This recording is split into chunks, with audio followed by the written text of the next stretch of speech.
ఇప్పుడైతే చాలా రకాల స్నాక్స్ ఉన్నాయి కానీ, అప్పట్లో అయితే పెద్దగుండేవి కాదు.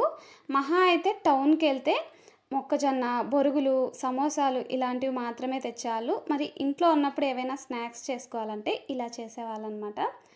ఉలవల్ని ఇలా మంచిగా లో ఫ్లేమ్‌లోనే ఎర్రగా ఫ్రై చేసుకోవాలి. చిటపటమని సౌండ్ వచ్చేదాకా. తర్వాత ఉప్పుని ఇలా కొద్దిగా వాటర్‌లోకి వేసి మంచిగా మిక్స్ చేసుకునేసిన తర్వాత ఈ ఫ్రై చేసుకున్న ఉలవల్లోకి వేసేసి హై ఫ్లేమ్‌లోనే ఫ్రై చేసుకున్నామంటే ఉలవలు ఫ్రై రెడీ అయిపోతుంది.